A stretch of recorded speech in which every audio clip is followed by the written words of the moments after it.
This is the Weston Board of Ed Curriculum Subcommittee meeting, Wednesday, April 1st, 2026. It's 9:35 a.m. Okay, hold on one second, Peter. June, I just want to make sure you're recording. Yes. Okay, great. Thanks. Keep going, Peter. Good job. Excellent. We have a quorum, and typically we'll move to another agenda item, and it's good that Nicole and I are here because we have to approve the minutes, and then we can let the team begin at 9:40 on new agenda items. Lisa will join us when she can. Okay? Okay. Do you want to read your purpose in your virtual? Yes, thank you. First. So just for the good of the order, our Board of Education subcommittee meeting focusing on curriculum is to collaborate amongst our Board of Education stakeholders and our school-based leadership to discuss all aspects of curriculum instruction, school culture, and climate in the Weston Public Schools. And so we have virtual norms. If you could try to keep your cameras on at all times, mute yourselves if you're not speaking, just so that we can reduce the background noise. We're going to make sure that we're always focused on our agenda, and we are asking questions that are grounded in understanding and seeking for more clarification. And we want to keep our discussion and comments on topic based on the agenda that's outlined today. So, Peter, back to you about the minutes of approving minutes. Yes. Nicole, do you have any questions about the minutes? I do not. Thank you for asking. Excellent. My only input was I recall in February, Tina, you at the end of the year summary, it could explain, if I recall right, why I think 9th grade English 9 and 9th grade Algebra 1. I don't quite know the classes were included in your report, right? Because you were going to just give a clarification why they also. Yes, thank you, Peter. We can add that to the minutes. There was a clarification question afterwards confirming that the subgroup in grade 9 this year, based on our goals, were based on English 1 and Algebra 1. When we're looking at that data set, that is a subgroup that we're using when we're identifying our goals and analyzing our data. So that was a clarification point that Peter wanted me to clarify within the notes. And I'll make sure that that is noted in the language, Peter. Thank you for bringing that back up. Excellent. Given that, I move that we approve the February meeting minutes. May I have a second, Nicole? I second. Great. And we both raise our hands in approval. So that moves on to our 9:40 agenda item, new agenda items, and I can now mute. Excellent. Okay. So we have a lot of really exciting events and work that's been happening throughout the district since February and actually since January. So while there's a list of presentations that are on our agenda, we are going to be mindful of some of the scheduling aspects of today's presentation. Jason, I'm going to share my screen and ask that you and your students start us off because they have to go back to class. And you can start talking and I'm going to just transition my screen to your presentation. Is that okay? Yeah, that would be great. Thank you. Thanks everyone for allowing us to speak today. So we're going to talk a little bit about our No Place for Hate activity number 2, which we actually did back in February. We're actually preparing for our 3rd activity as we speak, which we're going to do later in April, but we are circling back to what we did for activity 2. The topic of activity 2 is intent versus impact of words. In our first activity, which we did back in the fall, we talked a little bit about, we worked with students on identity. We did this whole activity on iceberg, like basically your identity that people can see and your identity that's below the waterline. This time around, we talked about intent versus impact. You can flip to the next slide, Tina. Our timeline, just so you have an understanding of, yep. So we actually planned the activity number 2 back in January. We introduced it to the staff at a faculty meeting. And the students helped us. You guys were the ones. Did you guys? Yeah, you guys were the ones that actually talked the staff through it, along with Shara and I. And that was to make sure that everyone had a collective understanding of what we were what we were doing. And then we implemented it on Friday, February 27th, and we had a special hour block that we did that within. And we'll take you through the actual lesson itself in the next couple minutes. All right, next slide. As I mentioned, the goal of this was intent versus impact. So we wanted kids to understand there was a lot of around this just joking concept. Like kids will say things sometimes that are not always kind, but they'll usually follow it with where I was just joking. So we spent the whole premise of this lesson was is your intent versus the impact. So you might have been joking, but how did that impact other people? We have great kids at Weston Middle School, and sometimes our thought was they don't always realize the impact of what they say. So that was kind of the idea. Next slide. Okay, so we split every kid in the grade up into 30 groups, with each group having a No Place for Hate leader who was taught on how to help with the teachers about the activity and how to just help out with the activity. They were mixed so that we could build connections and comfort within the school, and also to help out the 8th graders start to become leaders among the 6th graders and 7th graders. Next slide. To start off the activity, we did a game an icebreaker that helped each other get to know each other. Since it was mixed grades, not a lot of people knew each other, so it was good to play a game and to get to know each other. One game that we played was you had a shape, someone had to describe it to you. The other person that you're sitting back to back with had to write down what you described. It was nice communication, so we got to talk and get to know each other better. Next slide. We focused a lot on identity for activity 1, which led us to how our word choices really impact others, which is activity 2, impact versus intent. There are many parts of a person, which is like the connection to the iceberg. There are many different layers. The largest layer is the unknown and the very personal that many don't know about. The connection between the two is how the words that are used could really affect the personal and unseen part of people. Specifically mentioned JK, saying just kidding doesn't undo the effect and impact that was already made. Awesome. Next slide, please. Lizzo accidentally put an ableist slur in a song unknowingly. When she was called out, she immediately apologized and changed the lyrics. It was an actual sincere apology, and she genuinely didn't mean to. It was a real apology, not a just kidding or an oops, which leads into proving that just kidding isn't just kidding. If we use things that students could relate to or recognize, it would help make them more involved and more likely to follow along. The video was extremely powerful and moving, and I think that it really got to the students and had a strong impact. Next slide. So the activity itself, students came up with this idea, and I have to say this was it was powerful. Basically, what the students, what they decided to do was they thought about what are actual words that are heard around our school, and they categorized them into all types of different categories. So you'll see if you could actually read. I know the type is really small, but there are comments made in our school that involve what the kids consider to be dumb math, like the different levels of math. There are words like retard used. There's things here about using the N-word. I mean, these are actual scenarios that are said around our school that the kids really wanted to center at the within this lesson. And build the main activity around it because they felt like it was authentic and real, and it would actually reach people. Like they and what we found in talking to students is the students are aware that a lot of these things are said. Now, again, going back to the premise of the lesson, a lot of it, kids will say, "Well, I was just kidding," or "I didn't realize that was that was necessarily offensive." But that was kind of the idea of the lesson. These are actual things that are said.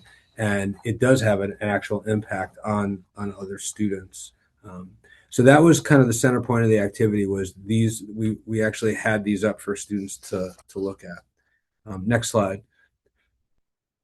And then the activity itself was they worked in small groups, and there were some seed questions that we gave them, that we asked them to talk through and write about as a group. And examples of those seed questions are listed there. There's 10 of them. The kids could choose, each group could choose, they could choose which scenario they wanted. So if there was a scenario of the ones that were on the previous page, they chose one of those scenarios and they chose different seed questions. So an example of a seed question might be, how might the person targeted have felt in the moment?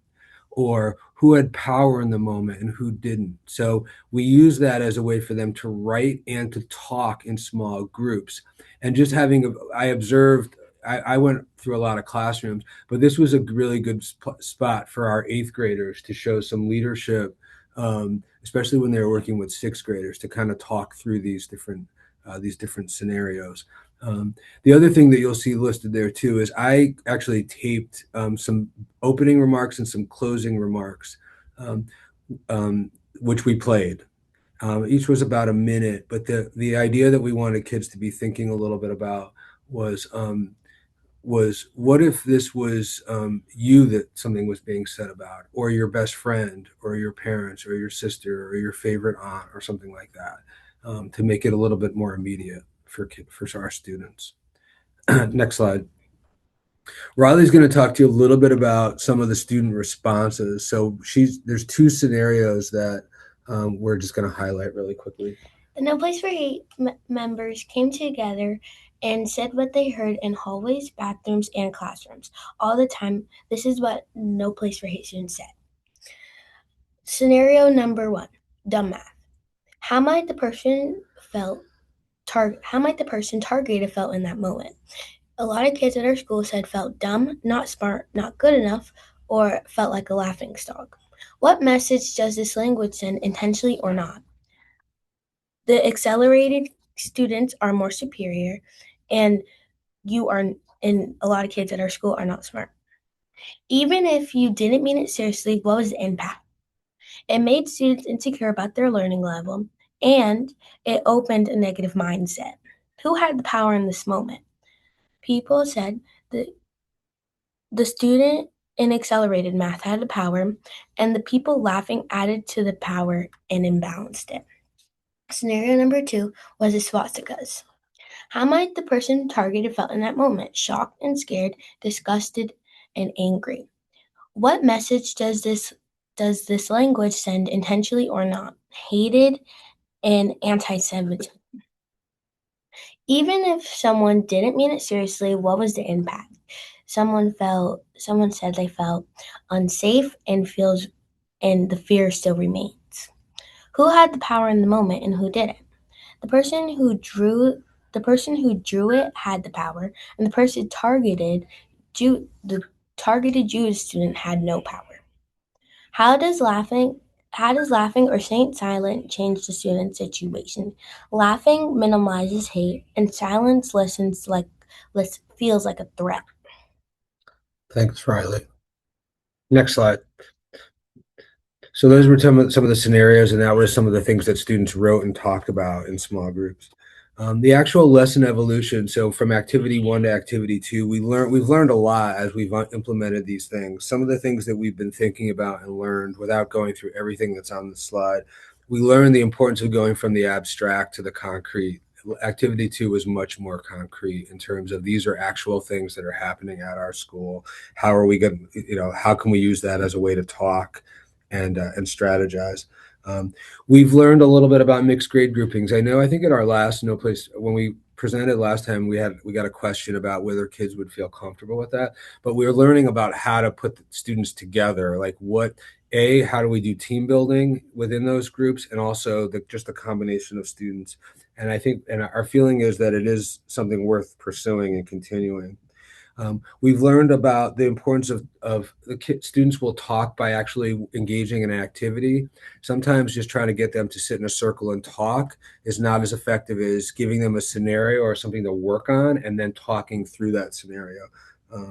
So that is another thing. And then we've just learned about planning and the importance of structuring it really clearly for the staff and students, and making the questions really clear, and putting structures within the lesson itself that people can understand, and that there's a fidelity to how it's implemented across many staff members in many different groups. So we've learned about that as well. Okay, you can next one. So after each activity, we give a survey to both the students and teacher, and these are some of the student answers. As you can see in the top one, there is a positive change. So Yep. yeah. You just said it. So the feedback, there were a lot more positive responses this time and a lot less negative responses. Yep. So they were people were much more comfortable with mixed groups. I think you would say people were highly more engaged during this one. So there was positive student information. Yeah. Next slide. And we also the staff as well, with much more positive in terms of the lesson was set up in a way that they felt like they can implement it effectively, and that the impact on students was greater as well. Next slide. We have activity 3. We're very much almost done with planning activity 3. It will be on April 21st. The topic is we're trying to again make the situation more complex, but on this particular time we're talking about the idea of upstanders. And our feeling is things do happen in schools. There's 450 plus students in our school. Things will happen, but we're a very small minority of students would necessarily say something or do something like this, but it's how everybody reacts and how that is really the focus of our next lesson. So we're excited about that. That's coming right after a couple weeks after we get back from spring break. And that is pretty much it for us. The only other little heads up I'll give you too that we're excited about that students don't know about yet, but you guys will know, is we submitted all of our paperwork for all of our lessons, and we were designated a No Place for Hate school. So we are going to get our banner. We are going to present it at some point between now and June. We haven't really, they don't even know this, so I'm giving them information as I get in real time here, but we'll have to figure out how we want to do that in a way that's going to, I'm not sure yet. Good idea. You want shirts. I heard that. So we're excited about that. There's been a lot of time and effort put into these lessons, but we're excited about how they're evolving. So congratulations. That was a wonderful summary. And ladies, I just want to let you know, you are leaders in this work. This is hard work, and you should all be commended for taking on these roles as peers in your community and your school. And it doesn't go unnoticed. And look at the growth that you've made from one activity to the next. So you also should be celebrated and honored as well. It takes a lot of courage to step into leadership roles like this with this work. And I just want to salute the 3 of you as well, and Principal Bluestein, because in a short period of time, you've done a lot, and you all should be commended for that. So well done. And Thank you. Thank you, Ms. Henkel. And just a shout out to Shara Kolodny also, who's done a lot of work with this also. Yeah, all the staff, right? I could see all the teachers in your pictures really engaging in the activities and internalizing the work, right? I think you're going a lot deeper than the first time we saw your first activity, and you're learning a lot. So that's wonderful. I can't wait to hear about the 3rd one. Yep. Thank you. All right. Thank you, guys. Have a great rest of your day. Thank you. Sorry, I just want to add, so middle schoolers, I just want to let you know, so I'm a parent. I don't work for the school. I have a different job, and I want to let you know that I work on the same thing at my job too. We also do exercises to talk about how intent is different from impact, and it's something that I think about a lot. So I just want you to know that it's really important work, not just for middle schoolers, but for everyone. It's for adults too. And really everyone should think everyone should be mindful about what they say and how it could hurt other people. So it's just really, really important way to think about others. And so just so like great. I just and then just for everyone else, it is really important work. I've been doing very similar activities in my job, in my workplace. I will continue to say, and I'm just really pleased that this is continuing to happen. I know at our last meeting, I told Principal Bluestein, I thought that mixing all of the grades for some people might be great, and for other people, they might be shy and a little bit reluctant to share with students of different grades. So I'm glad to hear that that was a little bit more, that people were more receptive to doing that. And so maybe they'll just become more accustomed as you do more. I will continue to say that, as I just said, that I'm working on this in my job as adults. It's really important for everyone. And so I would really like to talk about adding this to WIS. I mean, intent versus impact is really also important at Hurlbut in different scenarios, in different contexts. When kids say something like that's stupid or that's dumb or Yeah. whatever. Yeah, we don't disagree, Nicole. I appreciate all the comments. And when we talk about programming, we definitely have been bringing this back to principal. So that's more to come on that. I don't want to stop the conversation, but we have 8 other presentations today that we want to highlight some of the great work. So I definitely hear you, and we're going to be continuing the conversations on how we can take some of this work and expand it out into the other schools and engage our principals and our staff in that work. So thank you for that. I appreciate it. Thanks. I'm going to transition to the Holocaust Remembrance Day. This was something that was not shared because we have had some scheduling conflicts with our curriculum subcommittee. We have Shauna Johnson here with us today. She is our CIL for Secondary Social Studies. Shauna, if you could summarize and highlight some of what happened during the Holocaust Remembrance Day back in January, I'd appreciate it. Yeah, thank you for having me. Happy Passover. So this slide has some pictures from the event. So we had 3 programs running at the middle school, and we actually wound up running 3 programs at the high school at the same time. It was a delay opening schedule because we had a snow day, but I work closely with the JSU, and so we had kind of problem solved leading up to this so that we knew what to do. And they were really instrumental in supporting the middle school, and I've found them super helpful. And I like to empower students, and you can see the benefits of that. So if the far pictures to the right is actually our JSU, part of our members, and they came and they presented to our 8th grade, and you see a picture there of Principal Bluestein standing, talking, kind of introducing. In the middle, you'll see with the blue around the edges, Rabbi Friedman had presented to our 7th grade about symbols, and he kind of connected to the bar mitzvah, bat mitzvah, which many of our students go through at the time because of their age in 7th grade. And then in 6th grade, we had a new speaker, which was Mark Fontaine, who's a member of the community. His family was instrumental in hiding Jews and downed pilots in the Netherlands during the Second World War. And so he brought in a lot of really amazing artifacts and shared this personal story of allyship with our 6th grade students, which paired nicely with the No Place for Hate. And everything that the students were talking about are things that were being echoed throughout the day. All students in the middle school got pre-lessons by their social studies teachers, and then they went to these speakers. And in the high school, we had Annie Bystron, who shared her father's story of being a hidden child, and she spoke to all of our high school students. We had gotten feedback last year that kids felt like they were torn.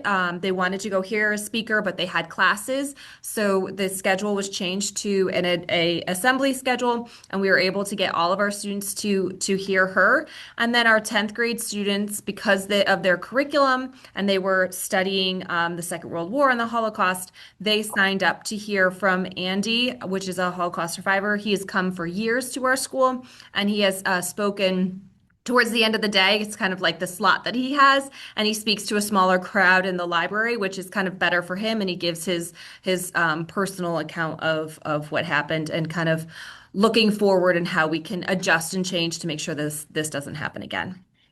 All of this will happen obviously year after year, but we also are going to have the Anne Frank exhibit come in May. And so I am working with the teachers, the middle school and the high school, and with Mrs. Holmes on coordinating the students going to the school, but then we've also done activities within the middle school with our One School, One Book, which I'm sure she'll talk about in a little bit, and just kind of bringing this all together, No Place for Hate, the One School, One Book, the Anne Frank exhibits, and just making this a really enriching experience for our students and not just something they kind of learn from a textbook.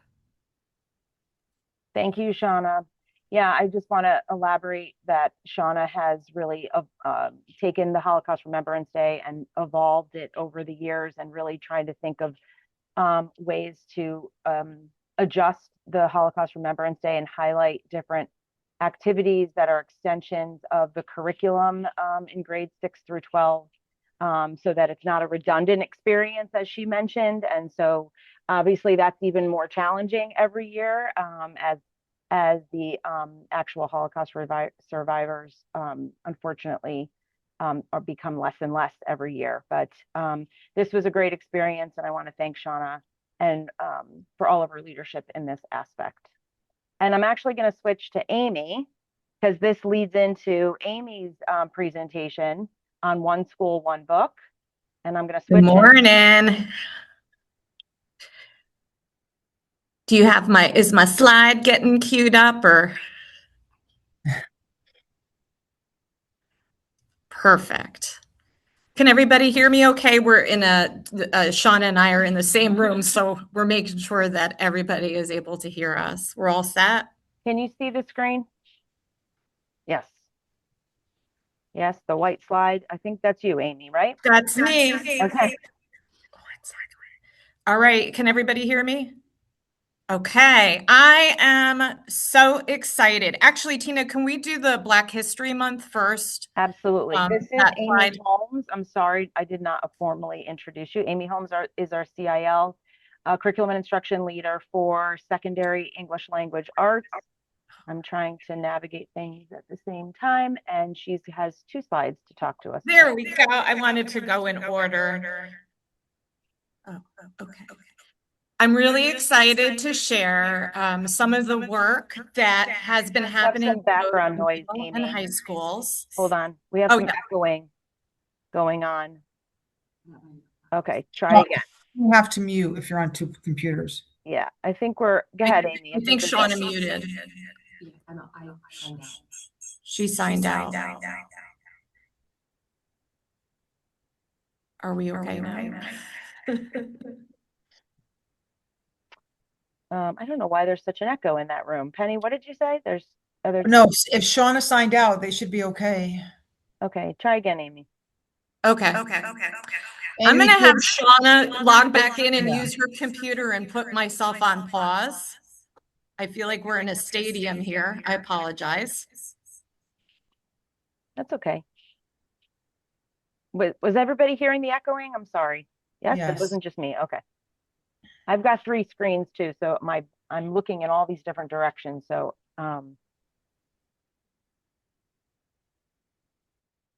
February is Black History Month, and Amy led a variety of different activities throughout the middle school and high school. And then she's going to talk about some of the literacy initiatives also that she led in February and March.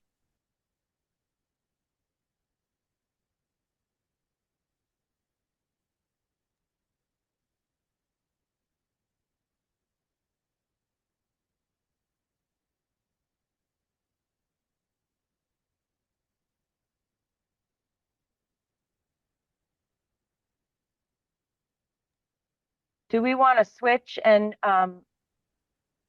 maybe come back to you? Would that be helpful? I know, Penny, do you have a time limit? I do, but Yeah. I'm trying to get coverage just in case. I just sent an email, so. Okay, thank you for that. Yeah. And Sharon, how are you doing with time? I have a class at 10:25. 10:25. Okay, so why don't I switch to Sharon? Can you hear me now? Okay. Yes, we can hear you. All right, we troubleshooted. So, Hi, everybody. Black History Month commemoration. I am super excited to share some of the meaningful work happening across our middle and high schools. And it's really work that brings together literacy, identity, student voice in really powerful ways. And what I really want to emphasize is that I'm not just highlighting a series of regular literacy events or initiatives. It's really one connected story about how we are building a culture of empathy and expression and belonging for all of our students.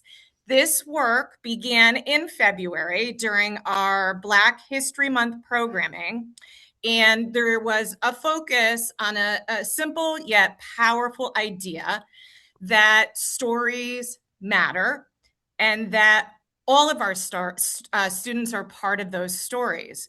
Specifically at the middle school, students participated in We Are the Connection theme, where they explored their unique voice and identity.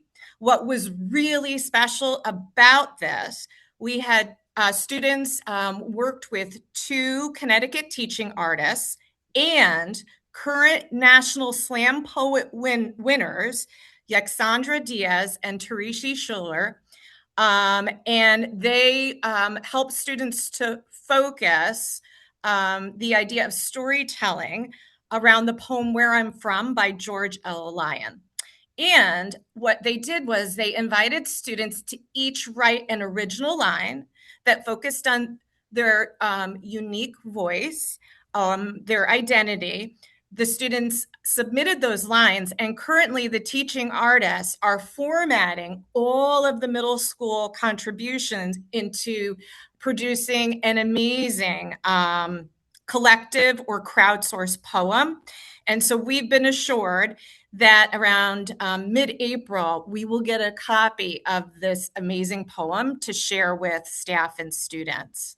At the high school, this work expanded into We Are the Archive, and it was a multi-day experience centered on Black storytelling, belonging, and becoming. And this experience was generously funded by the Weston High School PTO. High school students just didn't participate. They led, they celebrated, and the entire high school community came together. 2 incredible 9th grade students volunteered to design and MC school assemblies where they shared poetry, reflected alongside alumni voices, and collaborated with peers and music. It truly was one of the most epic experiences of my career. And it was for all of us who participated, witnessed a powerful reminder that when students are given space and trust, no matter how young, they rise to it. Our students believe in this work, and they really wanted to ensure that our students of color felt seen and that Black contributions of all kinds were celebrated. The middle school, the energy just didn't stop there. So that moves into our next slide, which is our ongoing Read Across America initiatives. And to commemorate Read Across America, we had a series of wonderful community-based events. And we were thrilled through a generous donation from the Weston Middle School PTO to welcome best-selling author Tammy Charles. And she met with the different grade levels. And she really focused her presentations again around that idea of storytelling and identity and the courage that it takes to tell our own stories. And the way that she presented and connected with students, they're still talking about her. They're requesting the library to purchase her books. She really, truly resonated with our middle school students. At the center of our literacy initiative at the middle school, thanks to an incredibly generous grant from the Weston Education Foundation, every student, every staff member in grades 6 through 8 received a copy of Alice Hoffman's novel, When We Flew Away. It is a prequel written in a true Alice Hoffman way with lots of magical realism. She was sponsored by the Anne Frank House in Amsterdam to write, well, what happened? What was Anne's story before her family went into hiding? And so what made this so special, and there's a variety of reasons, is that the entire school is reading the same book at the same time.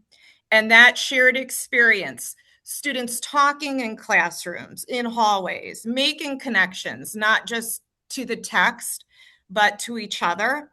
And the story was such a perfect fit.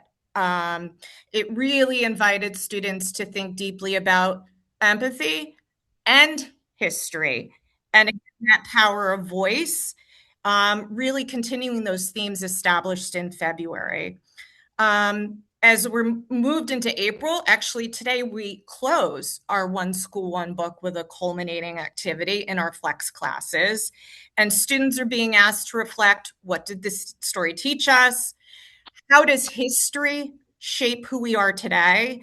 And really, how do we keep that momentum going and keep those lessons moving forward? Students today in Connect class have special. Sorry, hey Penny, you're not muted. Sorry.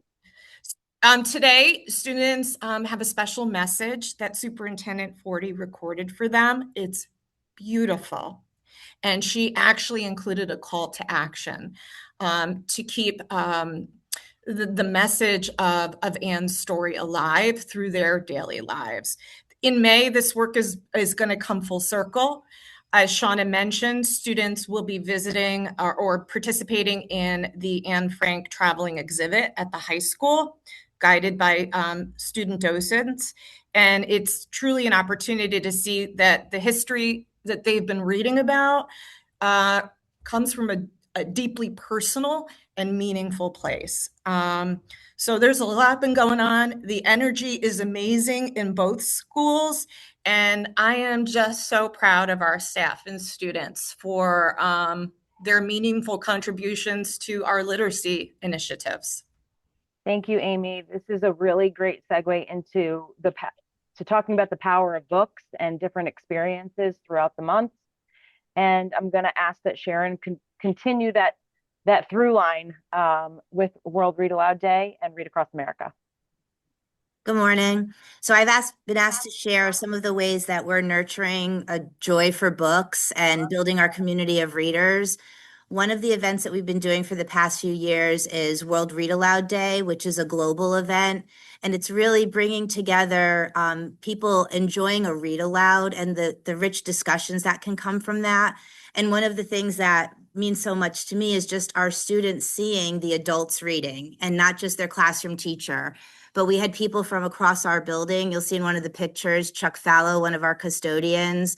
We had people from across the district. There's Jen D'Amico reading to one of our classes. And then we pulled in some readers from the Weston community, Kara, the children's librarian at the Weston Public Library, and Officer Joe. And so just an exciting day of having lots of different readers in our building. And we also put some pop-up libraries around the building, just some great read alouds. So as classes were walking by, if a book piqued their interest, they could grab it and have something else to read that day.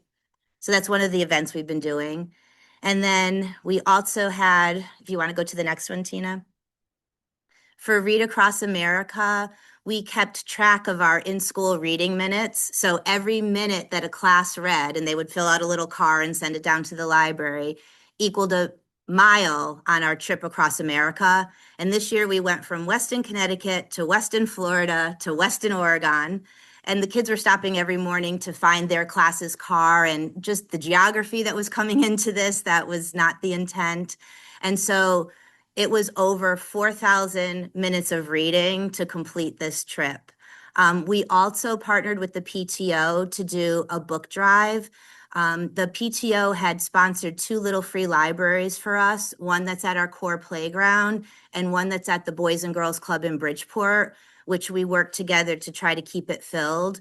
And so we asked families if they could send in one book that their child enjoyed that they were ready to donate, which we have to explain that means you're not taking it back home. That was a big learning lesson there. And then they wrote a letter to the next reader and decorated a bookmark. So when the next reader at the Boys and Girls Club gets the book, they're also getting a letter from the Hurlbut reader and a bookmark, and just the opportunity to talk about, the greater community of readers and how we can help grow that. So they wrote over 275 letters and over 500 books were donated.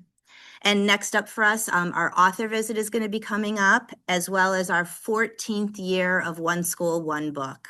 So our PTO does purchase the same title for every student and staff member. And we do some activities while we're reading the book, and it culminates with a family fun night towards the end of the school year, where we fill our bus loop with all the families and crafts and games related to the book that we read. And we even have the public library come so they can start signing up summer readers. So just the ways that we're trying to build some book joy down at Hurlbut. Amazing. We did not intend this to happen, but I hope that it's really nice for the community, for our own staff, and for board members to see this really robust kind of through line on how our staff and our curriculum are really anchoring all of our experiences through the joy and the power of books, and the power of bringing in community members and outside agencies to really bring our curriculum to life. I'm hoping that, like, we didn't intend this, but this seems to be a really great opportunity to show like how 3 months of curriculum is really coming to life, and how a lot of these trends and some of the themes throughout the books and the curriculum are providing more authenticity and opportunities for the students to make connections to each other, to the curriculum, and to their community. So this was a really nice, no, this was not intended, but because I wouldn't want to have that much snow again next year, and all these cancellations in our meetings next year. But it is really nice to see how throughout the K-12 continuum, the experience that our staff create for our students and how the curriculum and that pacing really helps build connections throughout different events that we bring in, community ways, and we bring our own staff to read to the students. I love being able to do that at HES, and also participate in a lot of the really authentic and unique and diverse ways that we're bringing our curriculum to life through books and different activities. So I want to thank Sharon and Amy and Shauna and all of our leaders for kind of this culminating opportunity to highlight some of the great things that have been happening in the schools since January, really. So well done. Thank you so much. And anybody have any questions on this piece of it? Because we are going to transition to the Portrait of the Graduate, which is also not intended, but a really great transition into seeing how some of these experiences transcend for kids and how it resonates with students over the course of their career in Weston, and how that culminates in the Portrait of the Graduate. I just want to say before Ms. Rocco leaves, I love seeing the picture of Chuck reading to the students, and I hope they had a lot of fun with that. There was a little argument over who was getting him as their reader.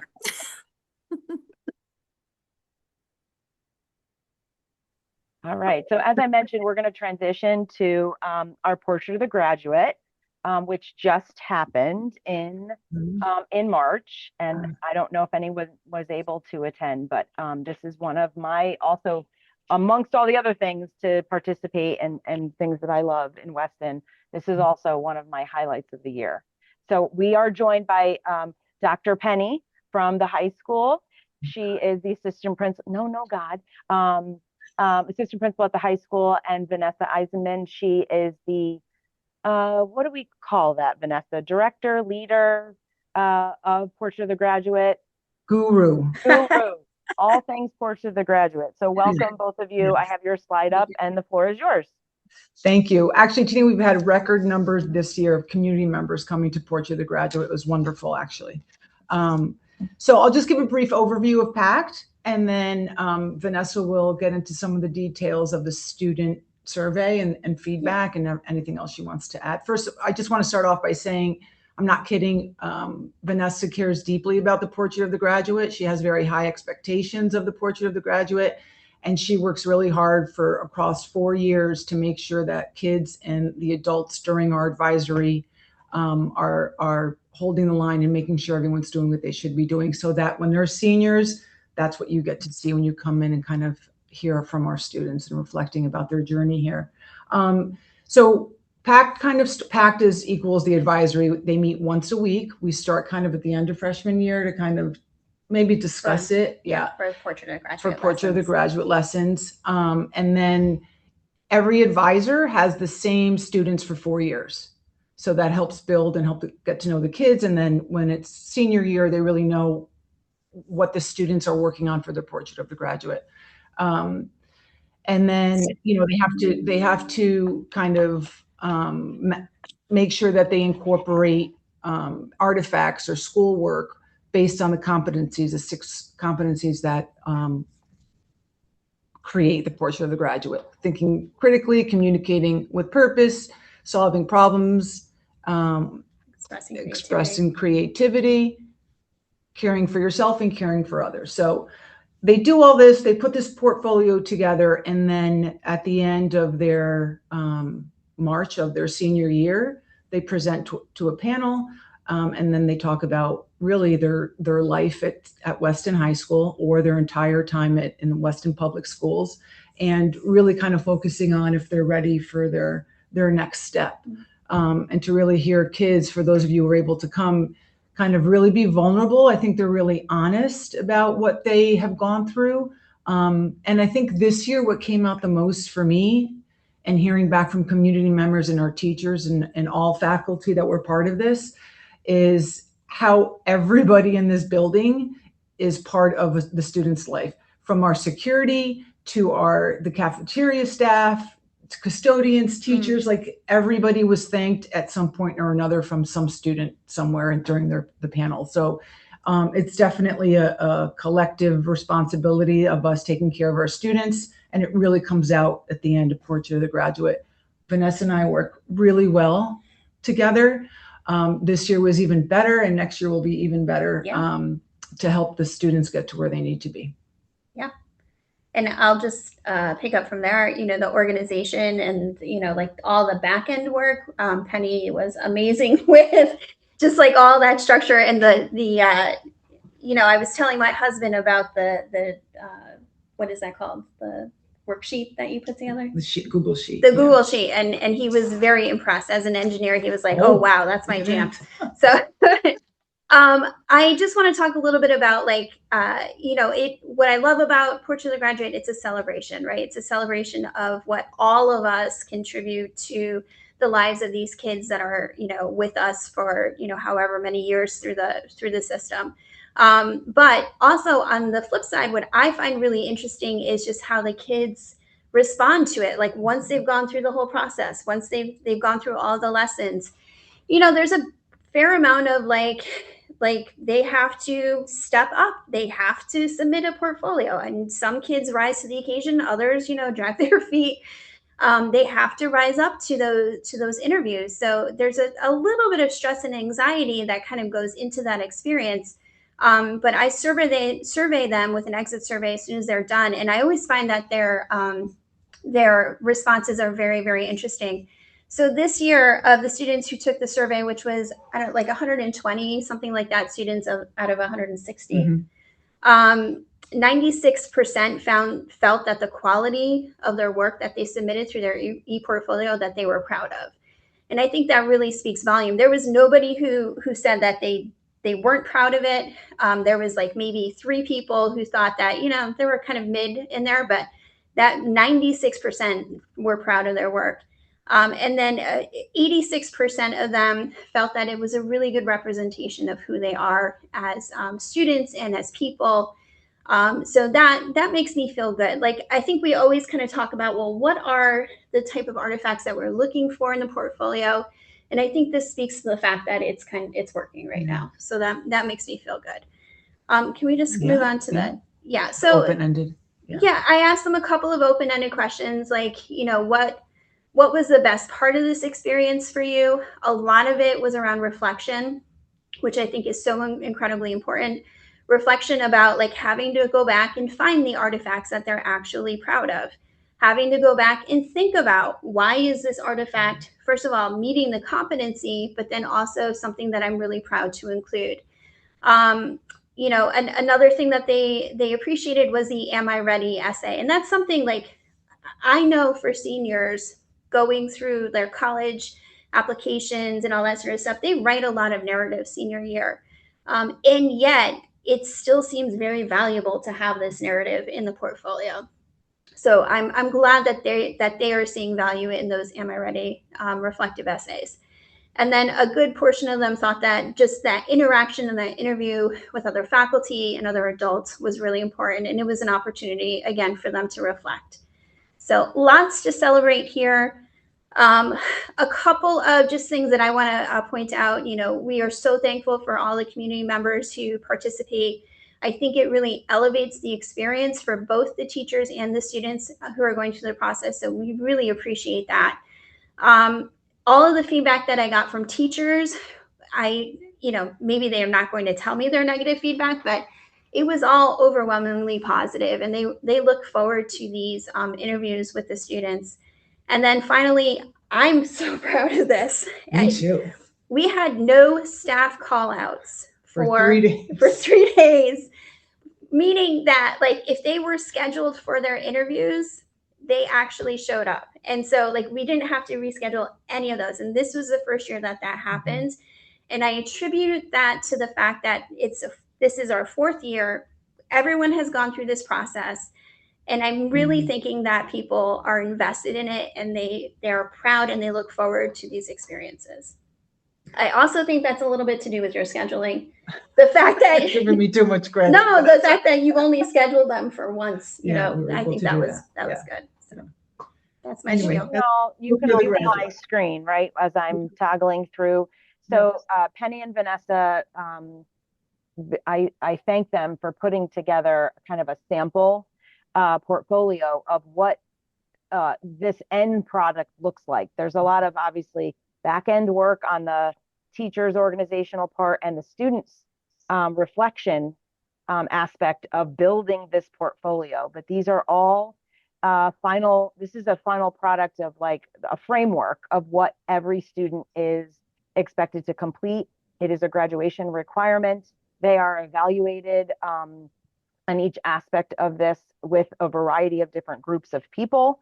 And through the interview process, which I love engaging in that conversation with students every year. I always ask them, my question that I always ask them is there an artifact that you wish you could have included that you weren't able to?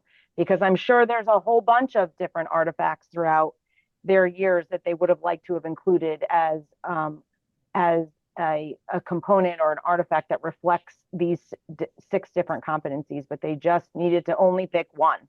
And then after they complete that interview, they get more feedback from those, from the community members or from the interview committee members to determine whether or not they have completed and the process fully. So there is so much work that goes into this logistically and working with the students. And it is such a great culminating experience for students throughout their years. And just while I have you, and all the principals, our goal, our long-term goal, as you can probably imagine, and you can see some of that through line, is to start working backwards with bringing down these competencies and weaving these competencies into other activities and student work products and experiences that they have throughout their kindergarten through 8th grade year as well. So that is our long-term goal. even and the high school is really creating the model for us around, how do we help support students in understanding these competencies and connecting these competencies to explicit work products that they have really felt valued or felt like they have put a lot of energy and time into, that is reflective of what they and how they see themselves within these 6 competencies. So that's our long-term goal as a district too, is how do we transcend these 6 competencies even at earlier grades? Like, what does that look like in kindergarten, right? What is, and maybe caring for self and caring for others is the easier competency, but we're looking to find specific ways to get more students making connections to their learning through these 6 competencies, even as early as kindergarten. So that's our long-term goal. Any questions for Penny and Vanessa? Well done. Thank you, guys. Thank you. Thanks. I just want to say that I participated in Portrait of a Graduate for 2 years.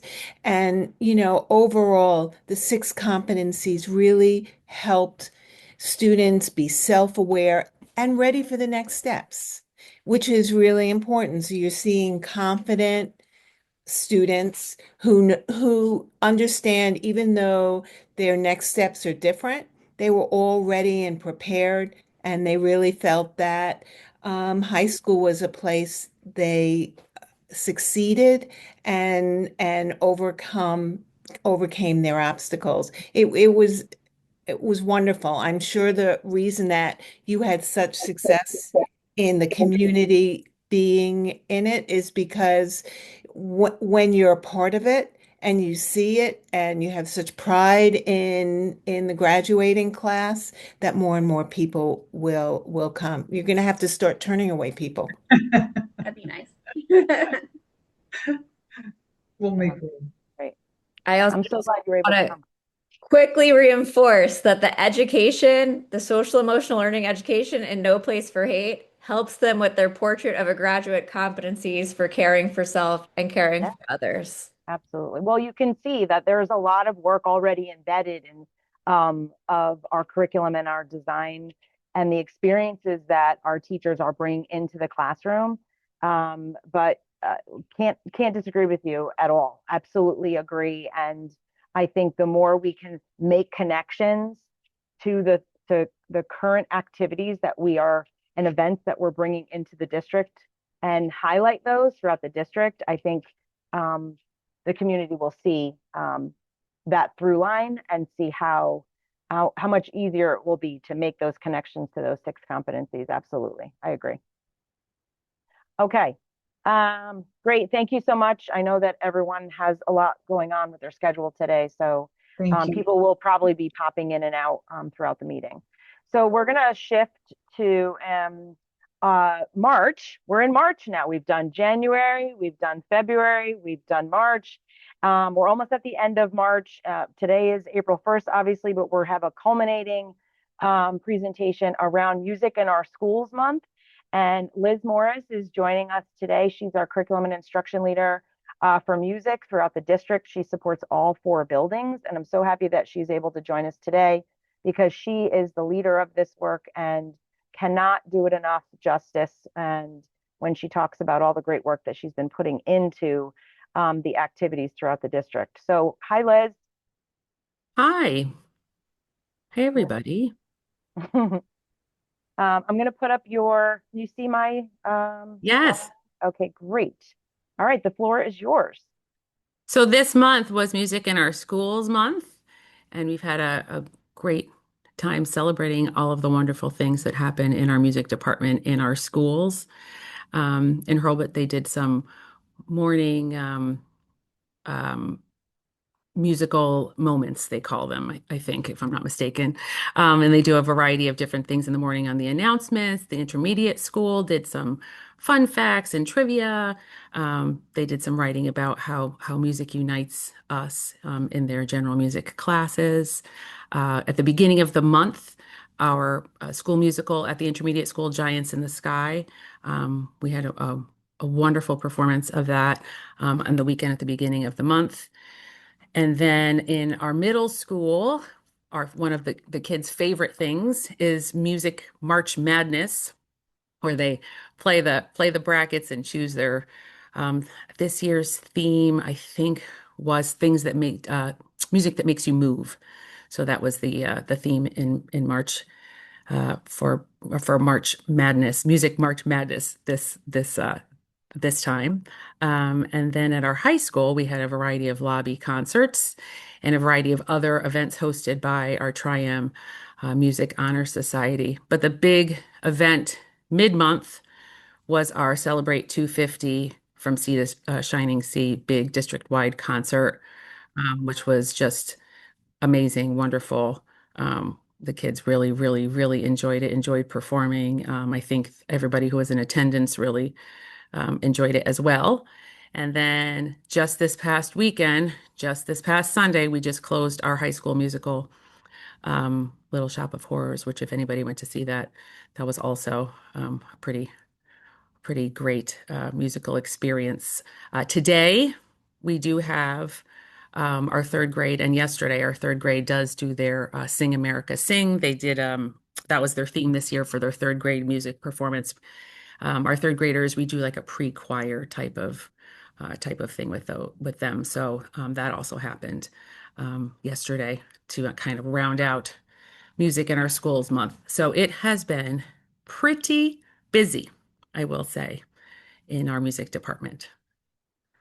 And that's it. And Liz, this calendar, talk to us a little bit and the community about how do they keep up with all the wonderful performances that are happening throughout the district? How does the community keep up with that? Yeah. We have our district performing arts calendar, which is located on our website. And that calendar actually, the big events like the concert and the musicals in all of the schools, those big events where we're inviting the community in, those are also on our district calendar. And then each of those also are on the building calendar. So things like our lobby concerts and things like that are in the morning, like yesterday, the middle school did a lobby concert in the morning. Those are for the kids as they're coming in to celebrate Music in Our Schools month. Those aren't really for the public, but all of the other things are on our performing arts calendar, our district calendar, our building calendars. Yeah, I just wanted you to be able to, since you have the floor, just make sure that our community all know that our building principals weekly send out a week ahead. Mhm. They do highlight some of the events like this in their schools. If you miss any of that and you're looking for some of those opportunities for concerts or for the plays, there is another way to find what that calendar is, and that's through our website. And there's a specific calendar for all of their music performances throughout the district. So I know you maintain that, and I just want to make sure you have the floor to talk a little bit about all that work that goes into that too. So if people want to see the larger picture and attend some of these events, even if they're not in one of those specific schools, they can definitely participate and go see. Yes, and it's great also for people who have kids in multiple schools because it's all in one place. Yeah. So you can kind of see Exactly. which thing is happening where in one spot, which is the idea behind that, because it's always a little bit tricky. We try to make sure that things don't overlap so that parents can attend and see their kids and not be having torn between which place they're going to go. So yeah, that's always a debacle for sure. Mhm. I know that feeling. So Liz, while I have you, I went to Weston 250. I went to the concert. Could you talk a little bit about that from Sea to Shining Sea? Because that is you as well as our art department in Weston are working in partnership and collaboration with the town around all the different events, not only between the schools, but the community for how Weston is honoring and celebrating America's 250th anniversary. And I just want you to be able to take the floor and highlight what a great event that was. And it was, I got so much great feedback. I'm sure you did too. And if anybody went, I don't know if anybody went. I saw some of our principals and assistant principals went. Wasn't sure if any of our board members were able to go, but it was truly amazing. I mean, chills in every performance, the lighting, the way that you designed it. But you talk. It was great. Well, the town has a committee for their America 250 celebrations that they started this past winter, actually. The kickoff was actually at the town tree lighting, which we were a part of that as well. So that was their kickoff for 250 for the town. And we had performers there as well. And then obviously, this is the year, 2025 was not, this is the actual year. So we wanted to make sure that we did a big event, and we wanted to make sure that we worked with multiple schools. So we had our fifth grade choir, our eighth grade band, choir, orchestra, our high school ensembles all together. And each director, we kind of worked out a program. Each director chose things that represented Voices of America, represented the American landscape, anything that celebrates America. We had an armed forces medley in there as well. And we created a program that really highlighted a variety of, just a sampling of some of the voices of America. And then at the end, we had each group kind of performed. And then at the end, we did a big finale number all together, which was really special for our little ones, really special for our big kids too, to kind of, be the leaders in that. And it was wonderful. It was a wonderful experience, and everybody really enjoyed it. And I've never seen my music department. I haven't seen my music department staff that excited about something in a long time, probably since the pandemic. So it was pretty special. So we really, yay to all of them, because Yeah. The students were proud, the staff was proud, the parents they lit up. I think your song choices and were spot on. We love them. I was the one behind the camera on Instagram trying to do it live and share it live, while I recorded every piece while they were playing it live. Also, when you had the tree lighting and when the students performed there too, everything is on our Instagram. So if you want to go back and watch and look at it and just see, I mean, it's definitely not the same, right? I mean, No. Personally, it's, it looks great. It sounds great. You do get chills on the Instagram, but nothing replaces actually being there for the students and their performance. They're all so talented. And so I just want to thank you for your leadership throughout the year in this area, because this is a big theme that we have throughout the year in the district. And also it's an added layer of collaboration with the town and the town committee and what they're doing. And I think it's important for us as a public school to be part of that work. And Liz, also Sarah Webb, and Shauna have been taking a lot of time to engage in that conversation and find unique, creative, and authentic ways to integrate our students and our staff in that great work. So there's more to come on that.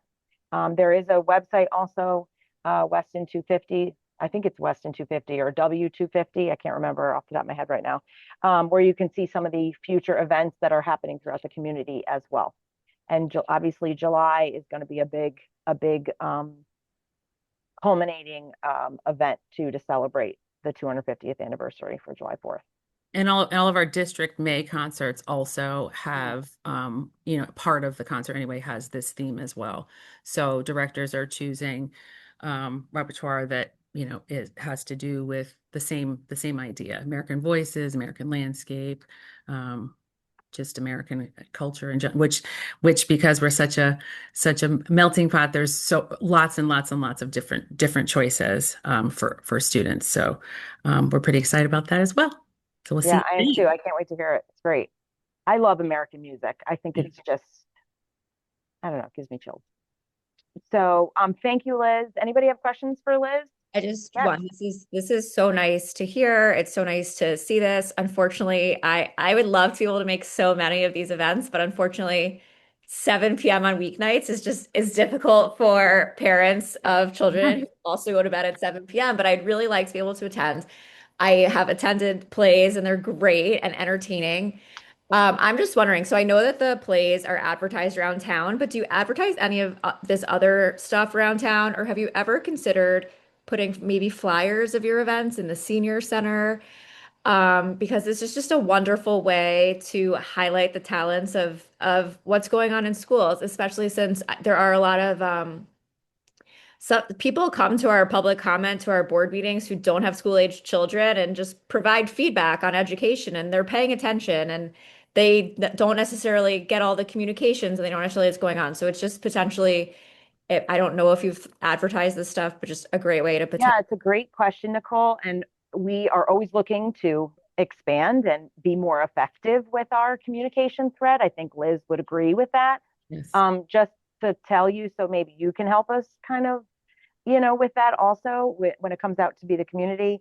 So we are pretty good at sending, like I said before, the principals to our own families, and then Erica also sends out her newsletters. Those newsletters also get sent to the town through Sam Nestor's office, and then Sam Nestor's office distributes them out to the entire listserv for everybody in the community.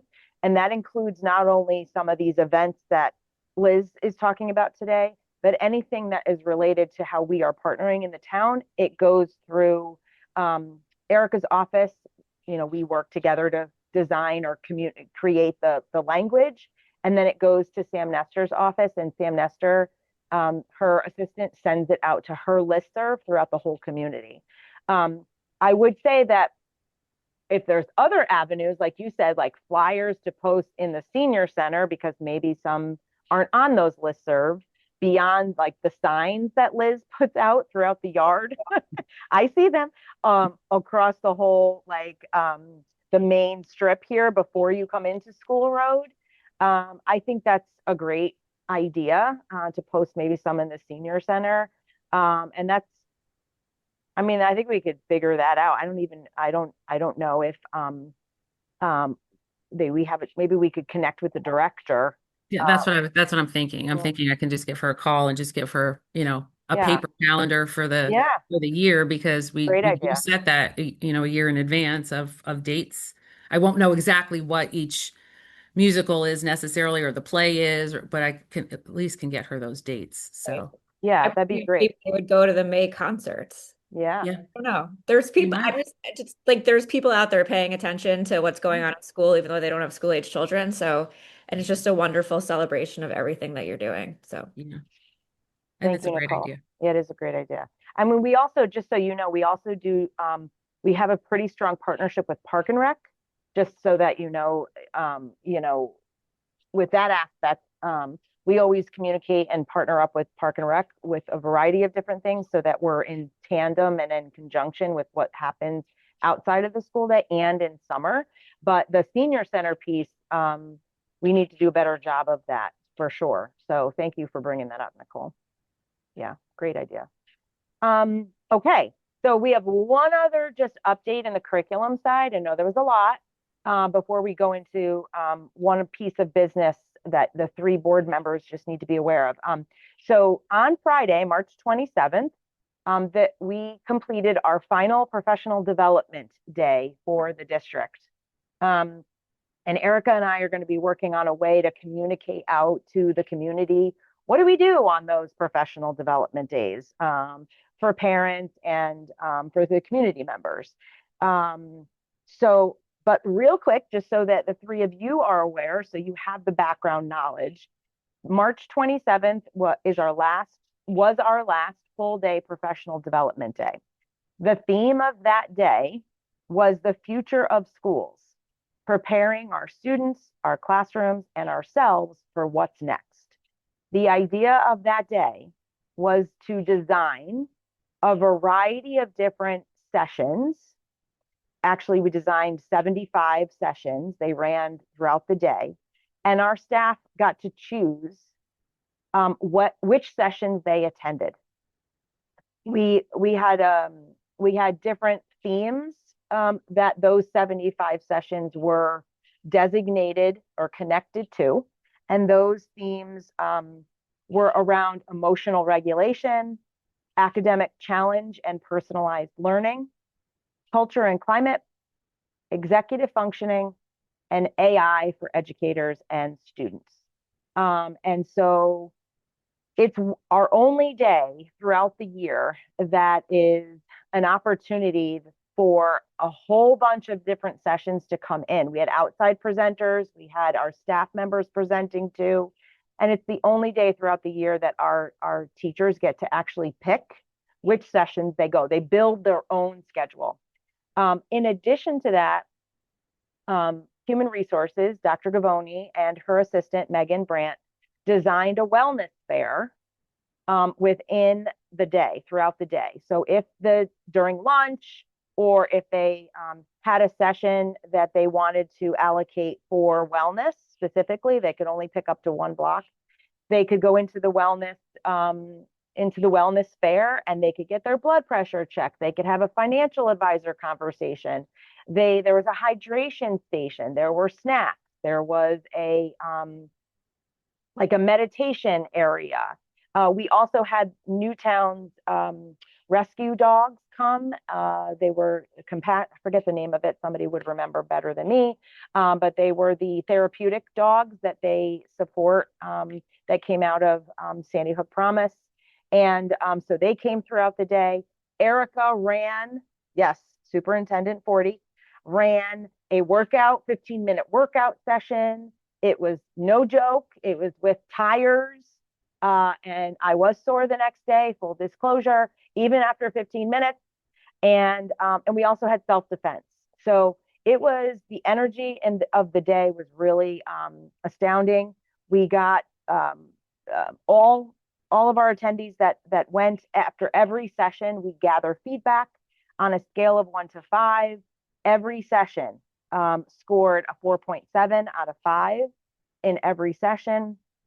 The teachers really loved having opportunities to interact with staff members throughout the district and also build their schedule based on interest, whether that be interest to personal self or their profession, and how it relates to their job and what they're looking to learn and looking to grow professionally. So that's just a quick overview of it.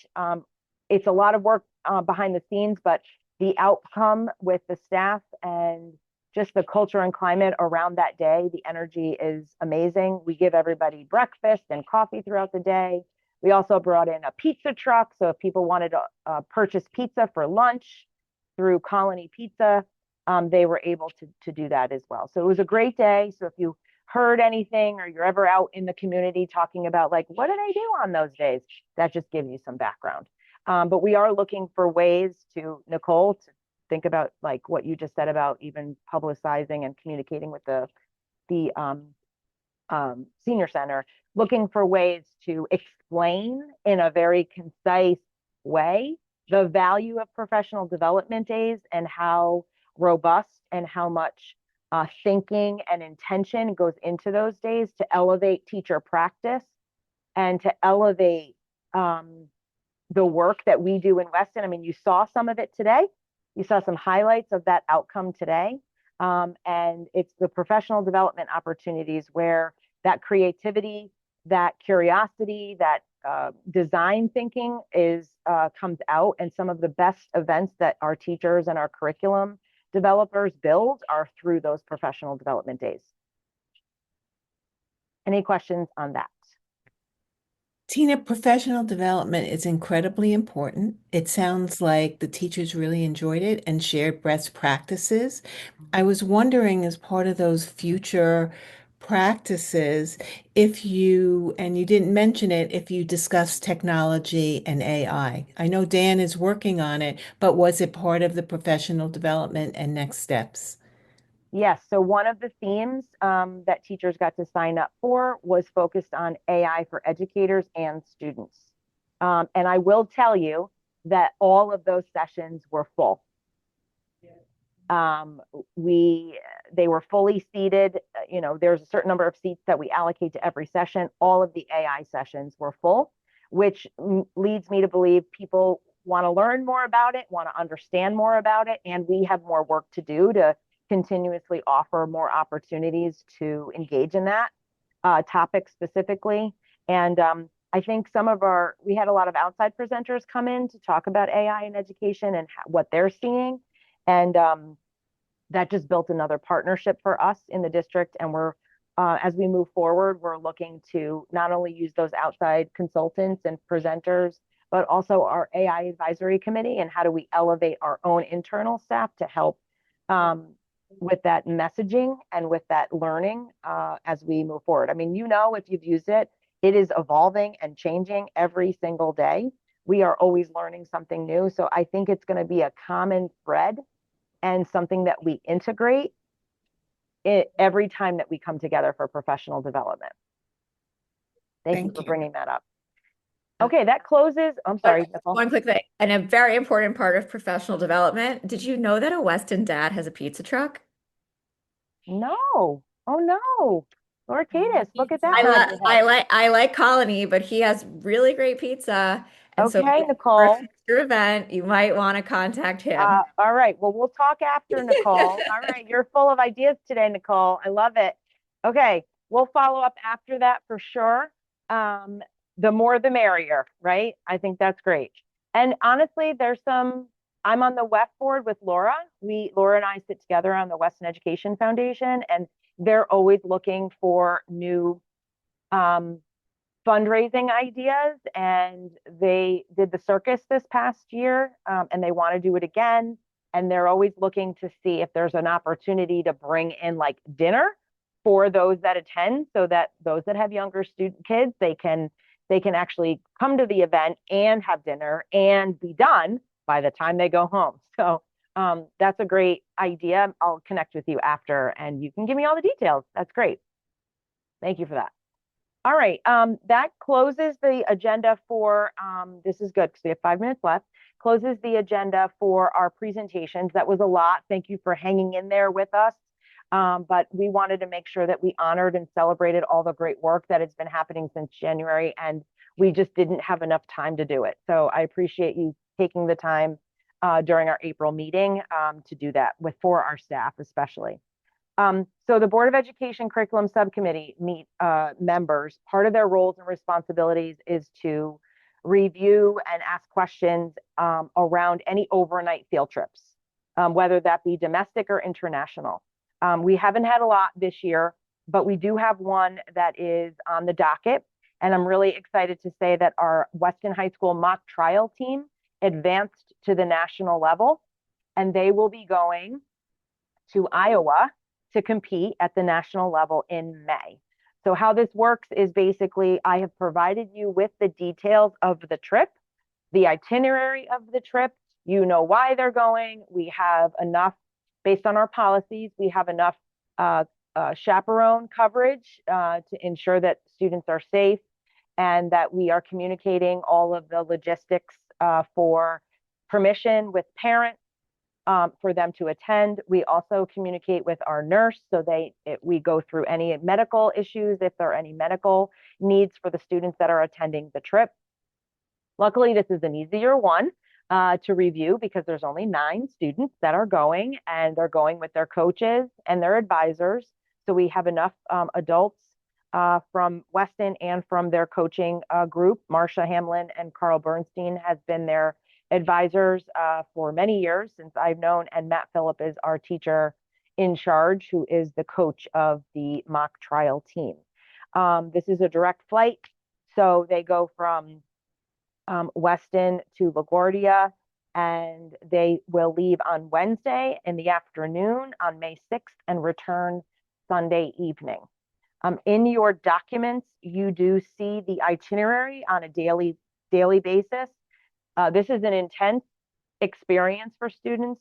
They basically, when they arrive in whatever destination they're going to compete, for this year it's in Iowa, they are scheduled by the minute, and they are engaged in their experiences of what it means to basically be like a trial lawyer. That's basically what they're doing. And so it's an intense trip. There's not a lot of downtime, if at all. And they come back on Sunday. So basically what happens is if you have any questions, I'll do my best to answer them. but I've provided you with the full level of documentation. And then if you're okay with having this move on to the board level, it goes from you as a subcommittee onto the full board, and the full board has to provide its final approval, which I hope to have it in May. That's the goal, so that they can attend. Any questions? Kudos to the team of Mock Trial for winning and going to Iowa. Are they going to another high school, or are they doing it at a university? I don't see it. They actually do it right in the hotel. Oh, wow. They Okay. go into the hotel, and then there's one aspect. Oh, I'm sorry. This time they go to the courthouse in Polk County Historic Courthouse, and that's where the whole experience starts and ends the whole time that they're there. Great. Yeah.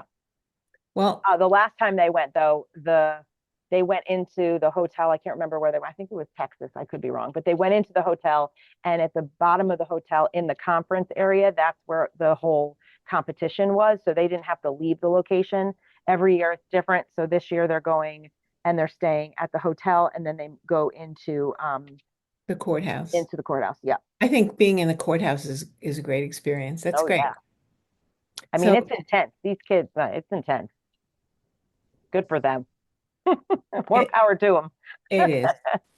I you moved know, Nicole. What am I looking at I over was there? just going to say I'm a lawyer and I would never do it. So kudos to them. I don't believe that. I don't believe that for a minute. You know, to be in mock trials puts all their academic experience in real life. So, you know, that things like that really add to their high school experience and will change them, you know, and they'll be able to bring it to real life in all their professions. It's really important. I was a varsity debater, so, you know, it really does make a difference. Thank you. So I'm assuming that we don't take votes on this, but we want to move it forward. Okay, great. Thank you. Wonderful. Okay. That concludes my list of agenda items for April 1st, and I thank you for your patience and support. Do we get final comments? Last 10 seconds. Yes, April 17th, Career Day, Weston Middle School. It's going to be exciting. I hear an engineer is going to present. You want to talk about riveted conversation. Will that be on our agenda for May? Pictures included in calculations. So Peter, you're not only an engineer, but you're a salesman. Let's see how many future engineers you can touch. I'm forecasting dozens. Well, I will make note of that. I'm building my agenda as we speak. Thank you. Tina, I hope Erica is speaking because we really need teachers and administrators in the profession. So And someone should be speaking to that. Say that again, Nicole. Special education providers and teachers and administrators. Mm-hmm. She's making a note. You forgot that, Tina. That's such a good idea, Lisa. It's so important. So important, and we forget that. It's so interesting. I know, I'm sorry, it's 11:02. I know everyone's got to go. Laura and Jen, if you have to go. I don't want to get on my soapbox, but I've said this before, but since it's recorded and I'm on public comment, I'm going to say it now. We in education are, while I value all the different pathways and avenues to STEM and humanities, absolutely, I don't understand why we in education do not have an educational pathway. When we look at the districts across the state and the amount of energy that we put into pathways and course pathways to prepare students early to go into STEM fields or business fields or, you know, media fields, value all of those. I do not know. I think maybe there's one, and I don't even know the name of it, one or two. I think maybe Farmington is one. They are starting to build a pathway to go into the education field. I would think it would be easy for us, to your point, to do that. So that's my wonder. They have it in New York City. Lisa, it's such a good idea to have all members across like educators across the district to be at career day. Yeah. And it can't just be on career day, right? Because I think part of the struggle is that you go to career day, you talk about what was your journey? What was your story to get to this point in your life, in your career, right? That a student needs to see themselves in that work. And typically, like an engineer, right? Where we have opportunities to become an engineer, become a historian, become a mathematician, kind of immerse yourself in either that activity, whether it's through mock trial, you want to, act like a lawyer, there you go, right? To kind of build that passion. And I'm not sure we do a good job in education of cultivating what that experience feels like to become an educator. And, I'm adding more work to myself. I know that.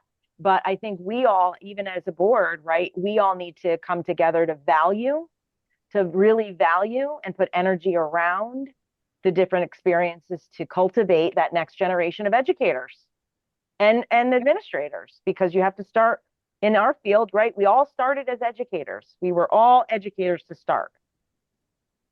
And how do we build that? Right? I know Laura wants to say something. We've started trying to plant some seeds for that. We're growing opportunities for high schoolers to come down to the elementary level in our school to work with our children. The psychology class comes down.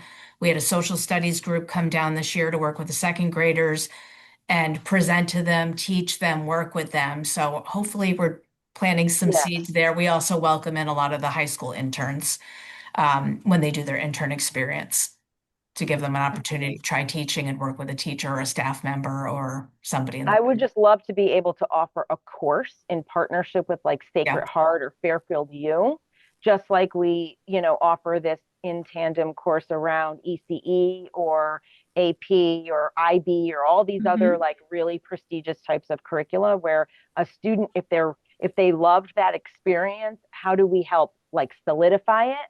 Just like we do with some of our other content areas. I don't know what that looks like, but I would love to, maybe you could tell me, Lisa, where I could look.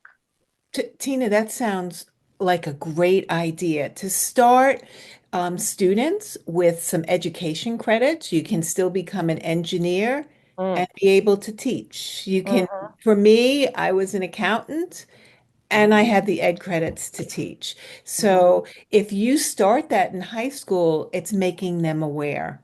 Yeah. And I'm sure with the Nagy School at the University of Connecticut that they have courses. Maybe and I was speaking to Erica. Erica was doing it at the Southern. Oh, Southern. And so maybe she could do it at the school. Wouldn't that be great? Yeah. Yeah, I think some of it just comes down to, those first year credits that, because basically you're giving students first year college credit in high school. Yep. And some of those upper level education specific classes don't happen till later. So I don't know, how that looks, but I mean, of course, Laura, we're going to keep, sprinkling. Of course, we're going to keep creating opportunities that kids might, but sometimes kids just need to explore things to know that they're good at it or they like it. So anyway, I'll take my mom hat off for a moment, So thank you for all these ideas. These are great. We're at 11:07. Bye, Laura. Thank you so much for coming. Laura, thank you. Just quickly, because you just brought up the internships, are you ever going to, is that ever going to be an agenda item? Or if it's not, could you separately maybe provide a list of the internship? I'm just curious, where do the students all go? Yeah, they have that at the high school because they partner the student with the experience. Right. So I don't have that, but it's a good point. I should probably have it, and I can get it from Meredith Starzik, Meredith Jackson. She is the one that kind of leads all that work for students. And we are looking to expand on that. One of the things that we actually came out of this committee, Peter, I don't know if you were, no, I don't think you were here then. Maybe you were here, Lisa. When we were talking about creating like a survey that can go out to the community to see who is interested in like becoming a mentor and in what capacity and what skills they have.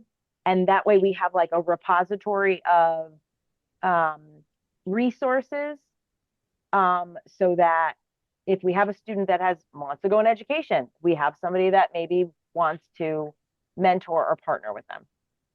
That's great. Yeah. But I'll put it on the list too. Thank you for that. You know, I think that Tina, that would be a great idea. I used to take my own kids into work with me just so they could see different educational environments. They loved it. Yeah. And a matter of fact, Weston did it at one time. You know, I was a principal. I was visiting the superintendent, and I see my daughter in a New York City high school, and what are you doing here? And Wes, swear to God, and Wes, and then wait, she came home. She was in her senior year and said she wanted to go to New York City high school, and I'm like, no, you have 6 months, no. But Weston was partnering with a high school in New York City, and so they would exchange days, and they could see what different educational experiences look like. Yeah, I've had that experience too, even within just the state of Connecticut, like the exchange opportunities, like sister school partnerships idea. Well, we have a sister school, you know, in Bridgeport, so maybe that would be interesting too. Yeah.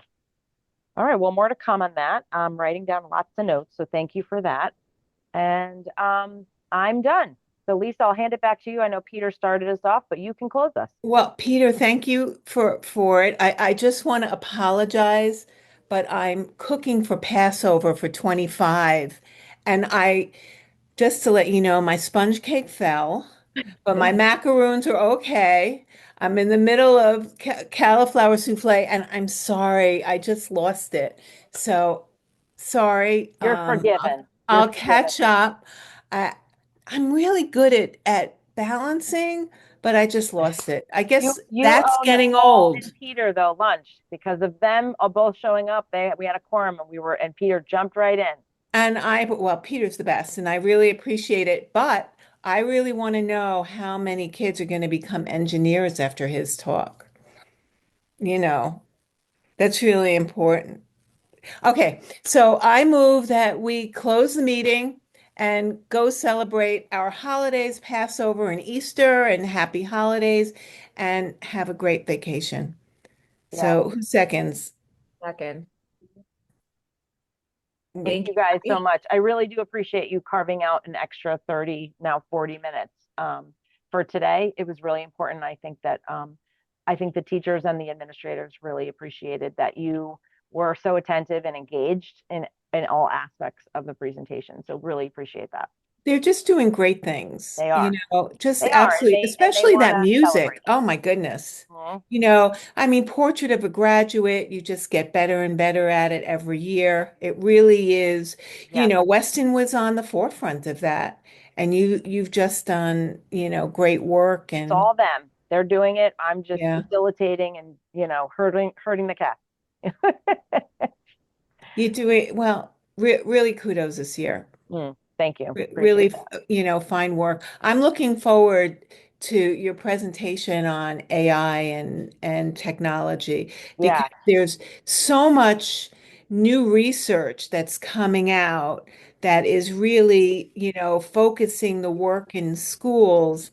We've had enough time in schools using technology to see if it's working or not and what's working about it. And, you know, now that we're moving to AI, we need some boundaries. We are learning a lot, right? And we're not, I said this in the last presentation when we did it, when Dan was here with me, but we're not in a position where we're making hasty decisions. Yeah. We want to be very intentional. We want to be patient. We want to learn. We want to ask a lot of questions. We want to engage in a lot of conversations.